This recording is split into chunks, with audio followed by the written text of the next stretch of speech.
고등수학 첫 번째 과정이죠. 다항식을 공부합니다. 다항식 1강에는 용어 정리와 그 다음 다항식의 덧셈, 뺄셈으로 구성되어 있습니다. 자, 공부 시작해보죠. 우선 단항식의 뜻입니다. 단항식은 몇 개의 수 또는 문자의 곱으로 이루어진 식이다. 예시를 보면 이해가 아주 쉬울 텐데요. 3x, 3 곱하기 x에서 숫자 문자로 곱으로 되어 있고요. 그 다음에 ax 문자끼리 곱해져 있죠. 그 다음 마이너스 2, 그 다음 x 곱하기 y로 되어 있습니다. 일단 7은 7 곱하기 1로 보시면 되겠죠. 나중에 지수 법칙에 가서 또 설명을 드리겠지만 1은 뭐 다양하게 쓸 수 있어요. x영승, 뭐 y영승, z영승 얼마든지 바꿔 쓸 수 있다는 거 지수 법칙 가서 다시 한번 설명을 하겠고요. 자, 이제 주의할 점이 되겠어요. 주의할 점은 x분의 1, 그 다음 2a분의 b는 단항식이냐 하는 문제입니다. x분의 1을 바꿨으면 이건 1 나누기 x로 이렇게 볼 수 있죠. 숫자 문자가 곱으로 되어 있지 않네요. 그래서 이건 단항식이 아니고요. 두 번째 것도 마찬가지죠. 2a분의 b도 달리 쓰면 b 나누기 2a 이렇게 쓸 수 있기 때문에 곱으로 되어 있지 않네요. 그래서 이것도 단항식이 아니라는 거 주의하고 넘어가겠습니다. 자, 다음은 다항식입니다. 집합에서 부분집합을 배우겠지만 뒤에서 단항식은 다항식의 부분집합인 겁니다. 다항식은 그래서 단항식 또는 단항식이 더해 있거나 서로 빼 있거나 이랬을 때 우리가 이걸 다항식이라고 그러는데 간단하게 다항식 적어놓고 설명을 드리겠습니다. 예를 들어서 x제곱, 그 다음 플러스 4x, 그 다음 플러스 5 이렇게 돼 있으면 요거 단항이 합해 있죠. 또는 항이라고도 해요. 그래서 우리는 다항식 하나 이렇게 샘플로 보면 이해를 쉽게 할 수 있고요. 또 중학교 때 배웠듯이 상수항은 요 5를 상수항이라고 그러죠. 그래서 다항식 상수항 이해하는데 어려움이 없을 거라고 보고요. 여기서 이제 계수를 좀 주의해야 됩니다. 만약에 문제가 요 식의 모든 계수의 총합을 구하라, 계수의 합을 구하라 이렇게 만약에 시험에 출제됐다면 x제곱의 계수는 1입니다. 그래서 1 플러스 x의 계수는 4죠. 그래서 4. 그 다음 상수항은 계수에 포함시키느냐 하는 문제입니다. 포함이 됩니다. 요거 뭐 이렇게 x영승 5 곱하기 x영승 이렇게 보면 이해를 더 쉽게 할 수 있겠죠. x영승은 1이니까요. 그래서 우리가 상수항도 포함시켜서 우리가 10으로 이렇게 답해 주시면 된다는 얘기죠. 복잡한 식이 시험에 나올 수도 있어요. 이렇게 계산해 주셔도 됩니다.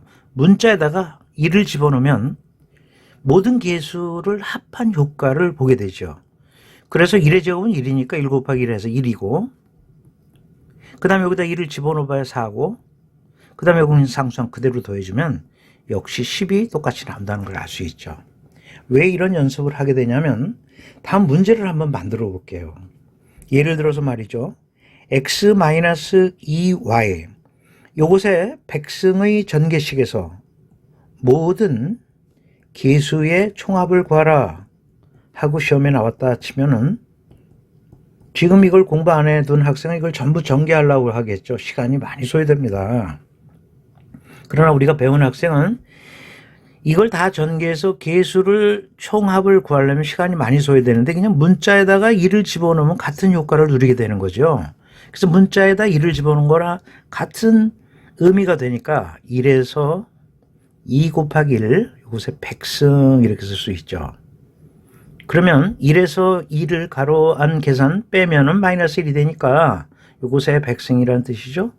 마이너스 1을 100번 짝수번 곱했기 때문에 답이 1이 나오는 겁니다. 그래서 계수에서 주의해야 할 점, 그 다음에 만들어 본 문제 이런 것들 이번 강에서 쉬운 단원이지만 우리가 짚고 넘어가야 될 부분이다 이렇게 보실 수가 있겠습니다. 다음은 동류항 넘어가도록 하겠습니다. 동류항 간단한 거 예를 들고 설명 마치죠. 마이너스 2xy 그 다음 플러스 5xy 그 다음 플러스 4y제곱이다 이렇게 만약에 식이 나오면 문자분이 같은 요 항과 요항은 동량입니다. 그래서 동량 서로 셈할 수가 있죠. x제곱 쓰시고 요거 계산을 하면 요거는 3xy가 되겠죠. 그 다음에 플러스 4y제곱 이렇게 해서 마무리해 주시면 됩니다. 그래서 동량 설명은 뒤에 가서 또 한번 문제로서 확인이 되겠지만 어려움이 없어서 바로 내림차순과 오름차순으로 들어가도록 하겠습니다. 내림차순도 쉬운 내용이죠.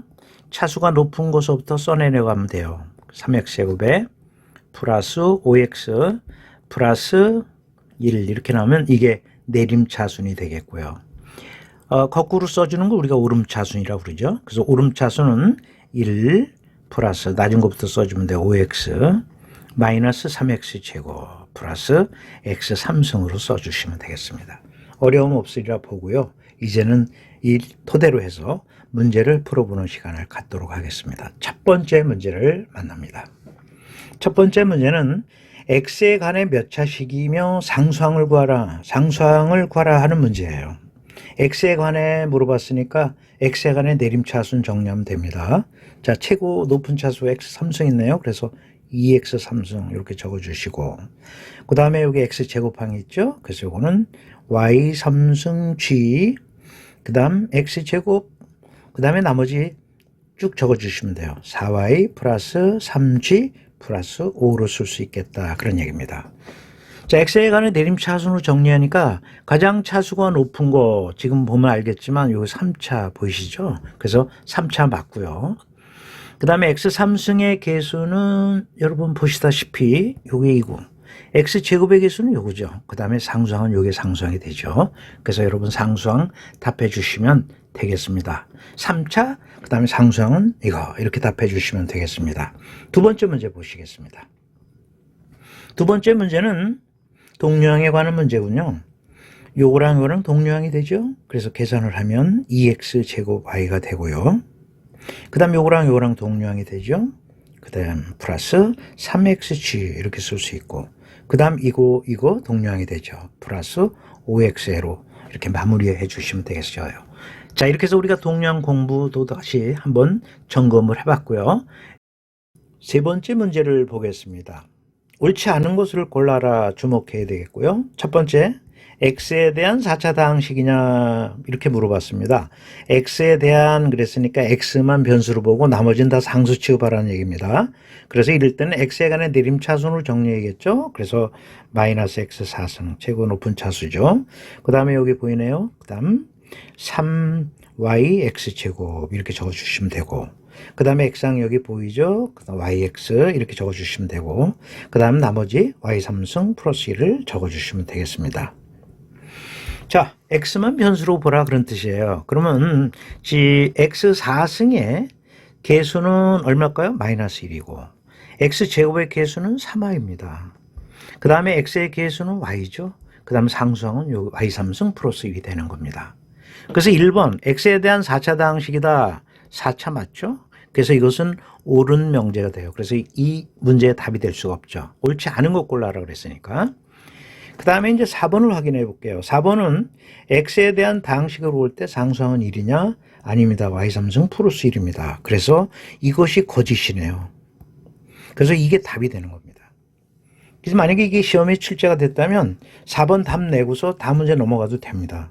그러나 우리는 이 단원에서 기본 이론을 철저히 공부하기 위해서 존재한 거니까 이 나머지 2, 3, 5가 왜 옳은지 확인해 보도록 하겠습니다. 5번 확인하죠. 5번은 x에 대한 다항식으로 볼 때 x제곱의 개수는 3y다. 3y 맞습니다. 그래서 이거는 참이 된다. 이렇게 얘기를 할 수 있고요. 그 다음에 이제 3번 확인해 보도록 하죠. 3번은 xy에 대한 4차 다항식이다. 이게 옳으냐 그르냐 그런 얘기인데 xy를 모두 변수로 보라는 뜻이에요.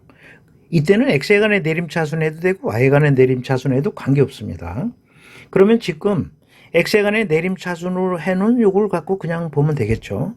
그럼 요거는 최고차 4차, 이거 4차네요. 그래서 그 4차항이 되겠고 그 다음에 요거는 1차, 2차 1차와 2차의 곱이 되기 때문에 이건 3차항이 되는 거고 그 다음에 이건 1차 곱하니까 이거는 2차항이 되겠죠. x, y 모두 변수로 봤을 때.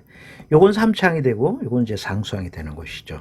가장 높은 건 4차이기 때문에 XY에 대한 4차 다항식이 다 참이 되네요. 다음 두 번째는 Y에 대한 3차 다항식이냐 이렇게 물어봤는데 이때는 Y에 관한 내림차순 정리해야 돼요. Y만 변수로 보라는 뜻이거든요. 그럼 여기 Y3승 있죠? 그래서 Y3승. 그 다음에 플러스 Y양이 이렇게 보이네요. 여기도 보이고 여기도 보이죠. 그래서 오는 3X 제곱 그 다음 플러스 X 이곳에 Y를 쓰실 수 있고요. 그 다음 마이너스 X4승에 플러스 1이 되는 겁니다. 자, 이거 상수항이고 Y의 개수는 이거고 Y의 3승의 개수는 1이 되겠네요.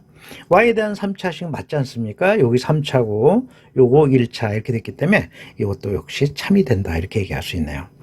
자, 이렇게 해서 우리가 답은 4번으로 내면서 넘기면 되겠고 3번은 여러분 학습을 반복해 주시기 바랍니다. 자, 이제 다음으로 넘어가도록 하겠습니다. 이 시간의 마지막 이론 쉬운 부분이죠. 다항식의 덧뺄셈이 되겠습니다. 다항식은 우리가 실수 계산할 때처럼 똑같이 교환, 결합, 배분 법칙이 성립된다는 얘기예요. 예를 들어서 2 더하기 3, 3 더하기 이렇게 하면 아주 쉽게 보이죠?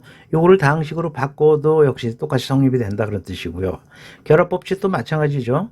2 더하기 3에 그 다음에 더하기 5 요거는 2에다가 3 더하기 5를 먼저 결합을 시켜도 되는 거죠. 그래서 결합 법칙이고 분배 법칙 2 5 더하기 2다 그러면은 이렇게 분배 법칙, 배분 법칙 같은 말이거든요. 2 곱하기 5, 그 다음에 2 곱하기 2 이렇게 적어주시면 되겠습니다.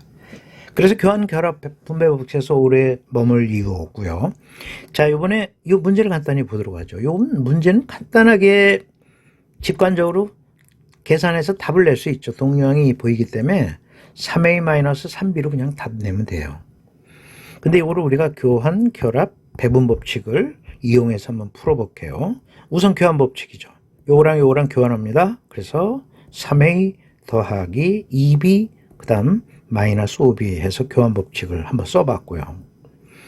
다음 결합 법칙 써보겠습니다. 3a 더하기 2b 마이너스 5b 이렇게 해서 결합 법칙 써봤고요. 마지막 배분 법칙이죠. 3a b를 앞으로 꺼내고 2-5 이렇게 하면 이게 배분 법칙을 활용한 것이죠. 결과는 뭐 똑같이 3a-3b로 답이 나오게 되겠죠. 자, 이렇게 해서 다항식의 덧뺄셈은 여러분 가볍게 넘어가도 될 대목이죠. 마지막 문제, 쉬운 문제 하나 해결하면서 이 강 마무리하도록 하겠습니다. 자, 이번 문제는 2x-3a로 이코로 4b 플러스 x 이렇게 나오고 a정식, b정식 나왔을 때 x를 구하라 그런 얘기입니다. 가볍게 이항을 하면 되겠죠? 그래서 2x에서 x를 뺀 효과니까 x가 되고 그 다음에 마이너스 3a 이항하면 4b 그 다음 플러스 3a 이렇게 적을 수가 있겠죠. 그래서 오는 4에 b는 x제곱 플러스 5y제곱이 되겠고요. 그 다음에 3에 a는 2x제곱 마이너스 3y제곱 이렇게 적을 수 있는 겁니다. 자, 배분 법칙 쓸게요. 이렇게. 그래서 4x제곱, 그 다음 플러스 20y제곱이 되겠고요. 자, 역시 배분 법칙 쓰면 6x제곱, 그 다음에 마이너스 9y제곱이 된다는 걸 알 수 있죠. 자, 요거랑 동류항이죠. 그래서 10x제곱으로 처리하시면 되겠고요. 자, 동류항 또 보이죠? 요것은 11y제곱으로 확인할 수 있겠습니다. 자, 이렇게 해서 이번 강의 마지막 문제 쉽게 해결을 했습니다. 자, 이번 강에는 용어 정리 배웠죠. 그 다음에 다항식의 덧셈, 그 다음에 뺄셈에 대해서 공부를 했습니다. 자, 다음 시간은 2강인데요. 다항식의 곱셈서부터 출발해 나가도록 하겠습니다. 수고 많이 하셨고요. 다음 강에 가 있겠습니다.